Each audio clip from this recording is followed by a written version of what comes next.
নিউজিল্যান্ডকে মোকাবেলা করতে এবার দারুণ ভারসাম্যপূর্ণ ও শক্তিশালী দল ঘোষণা করেছে বাংলাদেশ দল। 6 জন ব্যাটার, 4 জন অলরাউন্ডার এবং 5 জন বিধ্বংসী বোলার নিয়ে সাজানো এই দলটি যে কোনো প্রতিপক্ষকে চাপে ফেলতে পারে।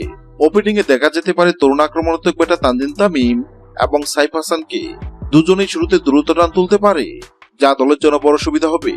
ব্যাকআপ ওপেনার হিসেবে থাকছেন অভিজ্ঞ সৌম্য সরকার, যিনি প্রয়োজন হলে যে কোনো মুহূর্তে ইনিংস সামলাতে পারেন। ওয়ান ডাউন পজিশনের দায়িত্ব থাকবেন নাজমুল হোসেন শান্ত। তিনি ইনিংস গড়ে তোলার পাশাপাশি প্রয়োজন অনুযায়ী আক্রমণাত্মক খেলতেও সক্ষম। মিডল অর্ডারে লিটন দাস উইকেট কিপার হিসেবে গুরুত্বপূর্ণ ভূমিকা রাখবেন। তার সাথে থাকবেন মেহেদী হাসান মিরাজ ও তাওহিদ হৃদয়, যারা ইনিংসের মাঝামাঝি সময় রান তোলার গতি ধরে রাখতে পারবে। দলের সবচেয়ে বড় সুখবর হল সাকিব আল হাসান ও সাব্বির রহমানের দলে ফেরা।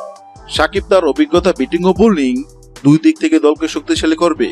অন্যদিকে সাব্বির রহমান মিডল অর্ডারে দ্রুত রান তুলে ম্যাচের গতি বদলে দিতে পারেন। বোলিং বিভাগে রয়েছে দারুণ শক্তি। পেস আক্রমণে থাকবেন তাসকিন আহমেদ, মুস্তাফিজুর রহমান, শরীফুল ইসলাম এবং নাহিদ রানা, যারা নতুন বলেও ডেট ওভারের প্রতিপক্ষকে চাপে রাখবে। বিশেষ করে মুস্তাফিজের কাটার এবং তাসকিনের গতি যে কোনো ব্যাটারকে বিপদে ফেলতে পারে। স্পিন বিভাগে দায়িত্ব থাকবেন রিশাদ হোসেন ও তানভীর ইসলাম, সাথে সাকিব ও মিরাজের অভিজ্ঞতা তো আছেই। এই স্পিন আক্রমণ মিডল অর্ডারে রান আটকানো, উইকেট নেওয়ার ক্ষেত্রে বড় ভূমিকা রাখবে। আসুন এক নজরে দেখে নিই নিউজিল্যান্ডের বিপক্ষে 3 ম্যাচ ওয়ানডে সিরিজের জন্য বাংলাদেশের শক্তিশালী স্কোয়াড।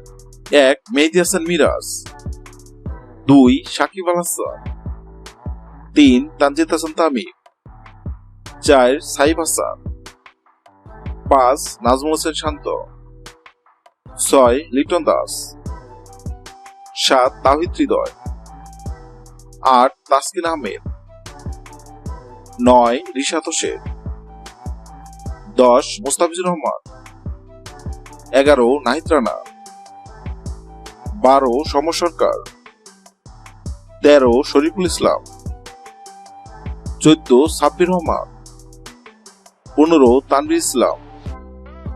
হ্যাঁ দর্শক, নিউজিল্যান্ডের বিপক্ষে 3 ম্যাচ ওয়ানডে সিরিজের জন্য আপনার পছন্দের কোন খেলোয়াড়কে দেখতে চান অবশ্যই কমেন্ট করে জানাবেন। ভিডিওটি ভালো লাগলে লাইক দিবেন এবং সাবস্ক্রাইব আমাদের চ্যানেলের সঙ্গে থাকবেন। ভিডিওটি দেখার জন্য আপনাকে অসংখ্য ধন্যবাদ।